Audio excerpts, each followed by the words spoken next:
আমার উপরে বিশ্বাস রাখেন, আমার উপরে ভরসা রাখেন, তাহলে নিশ্চিত করেন যে দেশে কোনো জায়গায় কারো উপরে হামলা হবে না। এটা আমাদের প্রথম দায়িত্ব। এটা যদি আমি করতে না পারি, এটা আমার কথা যদি না শোনেন আপনারা, তাহলে আমার প্রয়োজন এখানে নাই। আমাকে বিদায় দেন, আমি আমার কাজে থাকি, সেখানে আমি ব্যস্ত থাকি।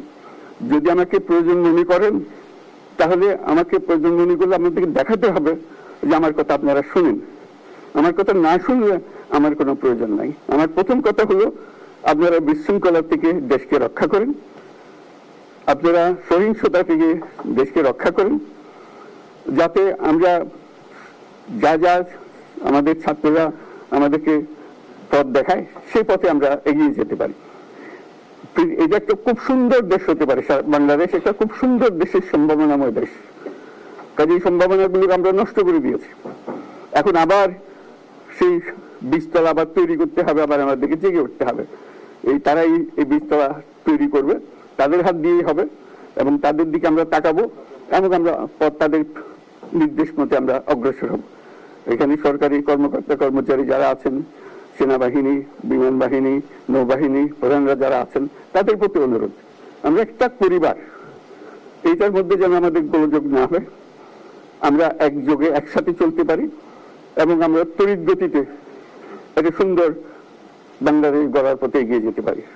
সেটাই আমার কামনা। আপনাদের সবার কাছে আবেদন, আমাদেরকে সেই সুযোগ দিন, আমরা সেই পথে আমরা যেন অগ্রসর নিজেই প্রশান্তি পাই। পৃথিবীর সবাই আগ্রহ করে তাকিয়ে আছে আমাদের দিকে।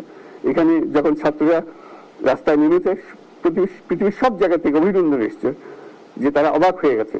আমাদের তো গা শিউরে উঠেছে, প্রতিদিন যা হয়েছে অবিশ্বাস্য কাণ্ড। তাদের এটা স্পর্শ করেছে, তাদের তরুণরাও জেগে উঠছে আমাদের ছেলে মেয়েদের এই অভিজ্ঞতা থেকে, তাদের এই সংবাদ থেকে তারাও জেগে উঠেছে আমরা কি করতে পারি। কাজে আমাদের কাজ হবে এগুলো সম্পূর্ণ করা।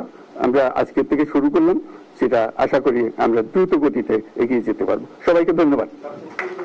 আজকে কোশ্চেন আমি নিলাম না, না আর দিও না। Thank you, thank you. আজকে আর করো না, হবে কথা তো হবে।